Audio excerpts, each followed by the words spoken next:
संपूर्ण विश्व में इस खगोलीय घटनाक्रम का अवलोकन करने वाले सभी धर्मशास्त्रियों और खगोल शास्त्रियों को मेरा सादर प्रणाम।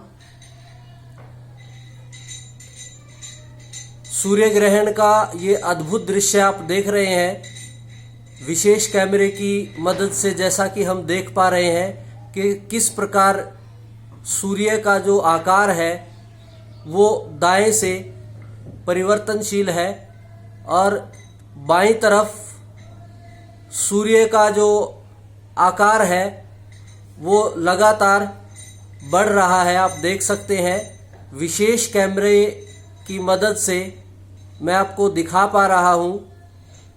चाहे ऋतु परिवर्तन हो या सत्ता परिवर्तन, युद्ध काल हो, चाहे समाज की विभिन्न परिस्थितियां, हर स्थिति में इन खगोलीय घटनाक्रमों का मनुष्य के जीवन पर प्रभाव पड़ता है, प्रकृति पर प्रभाव पड़ता है, चाहे वो जड़ प्रकृति हो चाहे वो चेतन प्रकृति हो।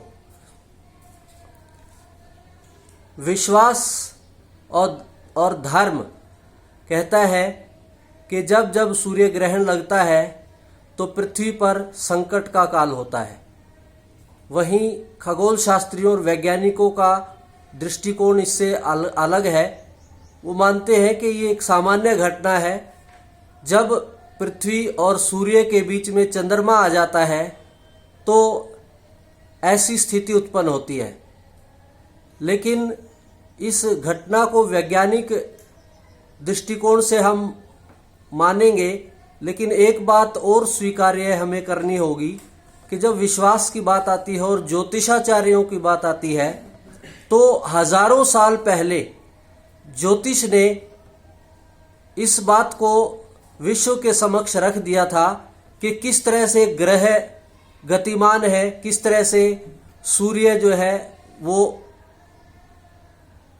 अपनी स्थिति में विद्यमान है, ग्रह नक्षत्र किस तरह से कार्य करते हैं, कैसे ऋतुएं बदलती हैं। और यदि हम आज की बात करें तो सैकड़ों साल बाद सूर्य ग्रहण कब लगेगा, किस स्थिति में होगा, कहाँ दिखाई देगा, इसका प्रश्न यदि हम आज के ज्योतिषाचार्यों से पूछें तो वो इसका बिल्कुल 100% सही उत्तर दे पाएंगे। तो आज का जो दिन है वो हमारे लिए चर्चा का विषय है कि धार्मिक दृष्टिकोण से भी हम इस घटना के महत्व को समझें और वैज्ञानिक दृष्टिकोण से भी इस घटना का अध्ययन करें। ऐसी स्थिति में हम भौतिक रूप से भी विकास कर पाएंगे और हमारी धार्मिक मान्यताएं भी पल्लवित और पुष्पित होंगी।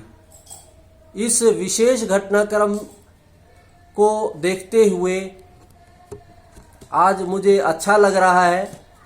साथ ही साथ भारतवर्ष में और दुनिया के दूसरे हिस्सों में विशेष प्रार्थनाएं और मंत्रोच्चारण चल रहा है।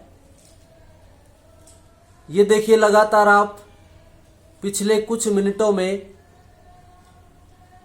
दाईं तरफ से सूर्य का जो आकार है वो वृद्धि करते हुए अपने पूर्ण रूप की ओर आते हुए दिखाई दे रहा है।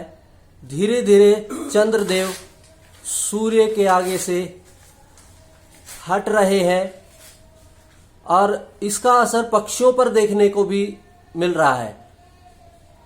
अंधेरा सा छा गया है, पक्षियों को लग रहा है कि शाम हो गई है और दोपहर के समय सामान्यतः जो पक्षी हैं वो दिखाई नहीं देते हैं आकाश में, लेकिन आकाश में पक्षी दिखाई दे रहे हैं। तो प्रकृति के हर भाग पर, चाहे जड़ हो चाहे चेतन हो, इन खगोलीय गतिविधियों का, इन प्रक्रियाओं का प्रभाव अवश्य दिखाई देता है। तो ये आपके सामने विशेष कैमरा की मदद से सूर्य ग्रहण का विहंगम दृश्य आपके सामने प्रस्तुत कर पा रहा हूँ। ये देखिए, पक्षी जो है बार बार आकाश में इधर से उधर उड़ने लगे हैं और धीरे धीरे देखिए सूर्य अपने पूर्ण आकार की ओर बढ़ते हुए। एक बार फिर से सभी खगोल शास्त्रियों, धर्म शास्त्रियों को मैं रविंद्र वशिष्ठ प्रणाम करता हूँ। धन्यवाद। जय हिंद, जय भारत।